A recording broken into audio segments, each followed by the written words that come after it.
Hello, good morning. So this morning I thought I would come and talk a little about depression and the cycle of depression. Depression can affect all ages, all genders, all races. It affects all human beings. So when one becomes depressed, a person is starting to, maybe there's things going on in their life, stressors of some form or another, and a person's starting to, there's sensations going on, but there's usually a lot of thoughts, and those thoughts will create a lot of different feelings and impact the body physically, and this will change the behaviour of a person. So a person can become depressed for many, many different reasons.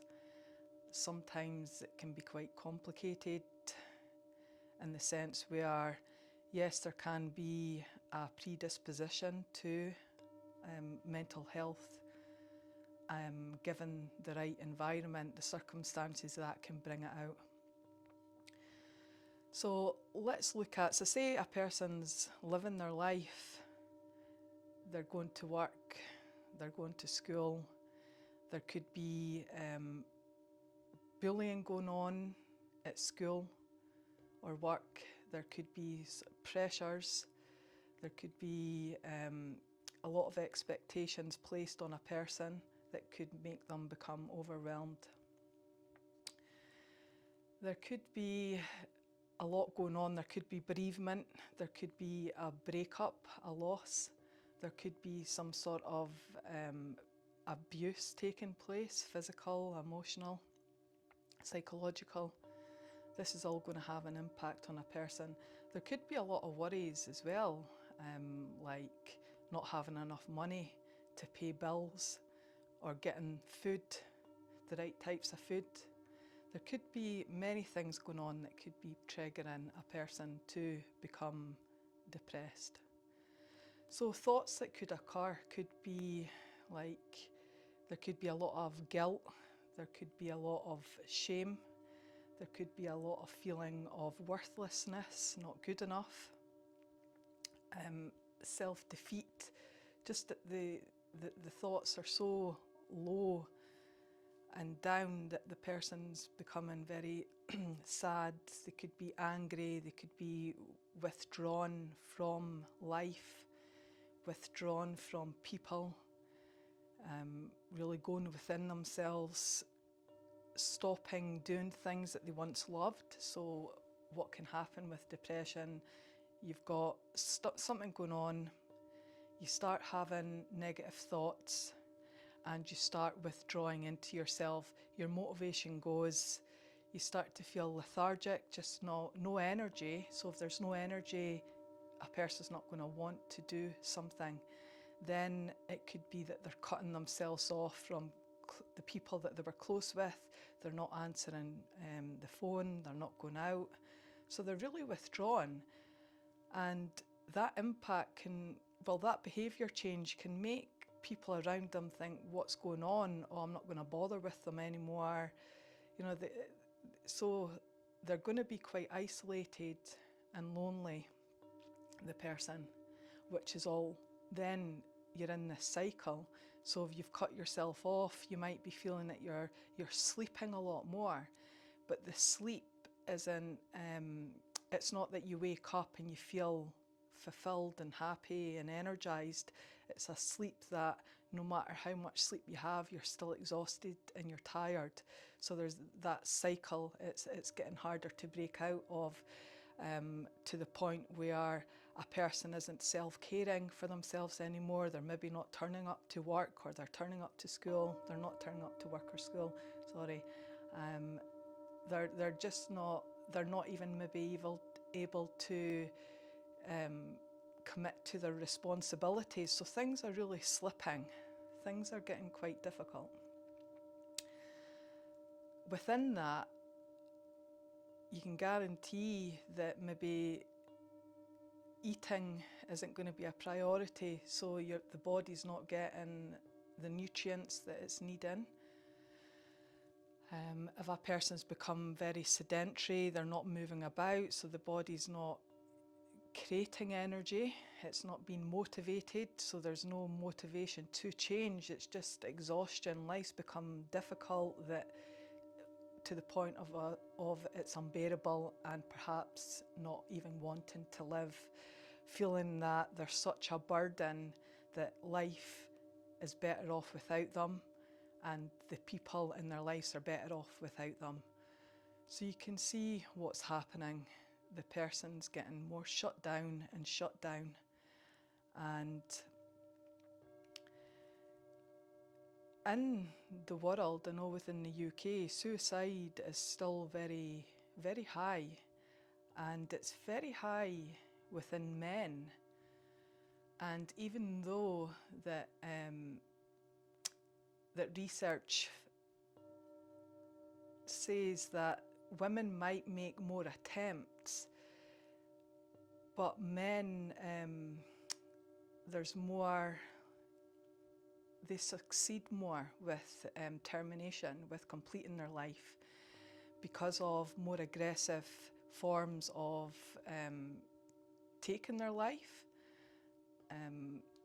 Men don't tend to reach out for help the way that women might do. There could be a lot of stigma still around for men that don't cry, a man doesn't cry, you should be strong, you can't be emotional. There's a lot of stigma, so men do find it hard to be vulnerable and to admit that they're just not, that they're not doing well in life, that they need help. So men can really just struggle with this, and it's not taken away from women, because of course women struggle and do commit suicide, and like I said, attempt more suicide. But women are more likely to go to a doctor or healthcare practitioner. Men, there's still that uncomfortableness about talking about their feelings. So when you think about depression and the way it's depressing the energy, the mood, the feelings, the thoughts become very dark, they become very, can be very negative. The body is not producing enough, the brain, I should say, is not producing enough serotonin levels, and that is connected with our moods.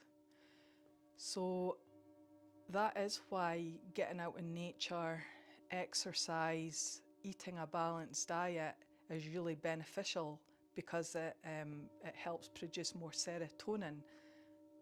So foods that help with the serotonin are different types of fruits and vegetables, salmon, oily fish, chicken, eggs, dairy, seeds, nuts, your green vegetables. They really boost the serotonin, not to mention all the different minerals and proteins, and it's just very nutritious and very healthy for our body. Our body gets what it needs from a well-balanced diet. What can happen as well when a person's feeling quite depressed, they might be able to mask it with many different things, and that's where substances usually present themselves at the top of the list. So a person might feel a bit down, so they self-soothe by not just smoking or vaping, but alcohol,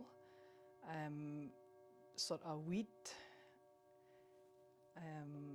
what other kind of things. They might be drawn more to sort of cocaine, ecstasy, because their body's going to produce a lot of this feel-good hormone, but it actually depletes the gland within the brain that secretes this particular, like your dopamine, your serotonin. So your body gets too much of it, and that actually makes you feel worse. Alcohol is it makes you feel depressed, especially if you're already suffering with low mood or depression. That will make you feel even worse. So it might feel nice at the time and you're getting something from it, you're able to escape, but actually that's going to impact you even more. And then if you're not sleeping properly because you're losing a lot of sleep, that's going to really make life harder. You're not eating enough, you're not getting the right nutrients into your body, so then your body's just really struggling. So of course that's going to have an impact in your mental health, your emotional health, and your physical health and your spiritual self, because you're going to become so disconnected from yourself and the source. So I was just thinking about if a person is struggling with this low mood and you've just been kind of battling with it for a while, but you are managing to go to work or you're managing to go to school, reach out, make somebody aware of this. And I do talk about this in my other videos. Sometimes you might be coping okay, but you're struggling. So there's something going on that needs addressed. A lot of the time, a person maybe isn't sharing that part of themselves, the part that is really struggling. They might be the one showing up in other people's lives that are checking on everybody else and being there for other people, but there's that part that is struggling. There could be another person who's really struggling where they're just not getting out of bed, they're giving up almost like in life. And sometimes it is about creating a safety plan. So if a person knows that there's somewhere that they're not feeling very great, but it's at a level, having a think of who you can turn to if things are getting worse, just making somebody aware of, this is how I feel, I don't feel very great, I don't feel myself anymore, I'm starting to have these thoughts, you know, the thought of living life, I can't see any joy or point to life. You're wanting to make somebody aware of that. Then almost like having, if you are somewhere in your process that you are thinking about dying but you have no plan, or that you're thinking about taking your own life and you've started to plan and prepare, that's, you know, you're getting closer to that. So really having a safety plan of, if you see yourself getting worse, that I'm going to reach out to this particular person, I'm going to get myself to the doctors, I'm going to take myself to the emergency accident emergency hospital, because you're needing help and there's no shame in it. And things can change, and they do change with the right support. So really reaching out to someone.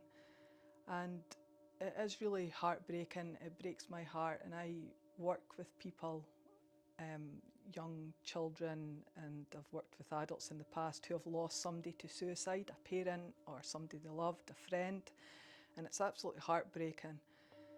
And they're left really struggling because they think, what could I have done better? Why did I not notice? Or why didn't they come to me? So when you lose somebody you love, it hurts, it's hard, but when you lose somebody to suicide, it complicates the grief. So when somebody is feeling that people are better off without me, that's not true. I've never met anybody in my life that ever feels like that. So please don't ever give up on yourself, and if you know somebody who's struggling and you feel they're at risk, reach out to somebody. Reach out to, you know, I know that can be hard, but if you get the sense that somebody's just not quite right, ask them. Even ask them, you know, are you thinking of killing yourself? People get afraid to ask somebody that because they think they're going to put it in somebody's head, but that's not true. You can't put it in someone's head. It's either there or it's not. And actually asking somebody if they're going to commit suicide gives that person the opportunity to open up, because it's hard for the person. They don't want to open up, but just somebody noticing that, or stepping in, telling an adult, telling a teacher, just making somebody aware is a step. Other things that really help, so say it's like you're feeling a wee bit depressed, but you're sort of managing it. You're not feeling that you want to go to the medication route. An antidepressant does increase your serotonin levels, so that can be a good starter point for somebody to help them become motivated, help them get more energy, get better sleep, to then start living a life that's going to help them. But if you're not in that position, you can do it with making sure you're getting foods that have that are going to increase your serotonin levels, with some of the ones that I described. Getting out in nature, going for a walk, exercise. But if you don't feel like that, make yourself do it, because motivation doesn't just always come by itself. You need to push yourself, and when you do, you do start feeling better for it. And it could be that you've created yourself this routine, like you get up in the morning.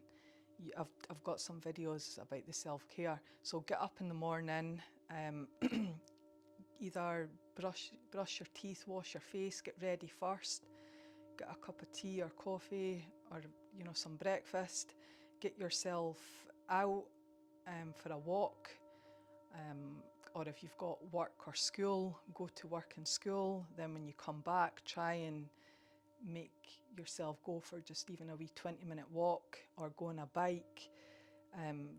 There's lots of wee programs that you can get on YouTube that are free, like little high interval intensity workouts, like wee HIIT workouts. So there's lots of things, yoga, mindfulness, meditation. These things are all going to help, but you have to remember that it's not a quick fix. It's not that you do this for a week. You will start to feel better, but people then stop doing what they've put into practice. So you're wanting to keep on top of this. You're wanting to make it into a lifestyle. It's not just that something you do for a month or 2 months. It's like you want to balance your life. And this takes time and practice, but the more you do it, the easier it becomes, because then it just becomes part of your life. It's a lifestyle. So with the depression, it is, if you think of it, it's like a depression. So when you're down there, life is very hard to live, but you're wanting to get yourself back into these steps and figure out where you are. Are you at the bottom? You need a really big intervention, or you're somewhere in between. You're not alone. There's no shame. There's many reasons why we become depressed or low mood. You can do something about it. It's just getting that right support and committing to yourself. So that's just what I wanted to talk about today. It is a very touchy subject. It's a very painful subject, and it's not easy. But we're in a place where there is a lot more readily available support out there, and people want to help. And I hope that you can help yourself. I hope you can find that, don't let go of yourself. You're here for a reason. There's a place for you in the world. You have a purpose. You might not be living your purpose just yet, but you can.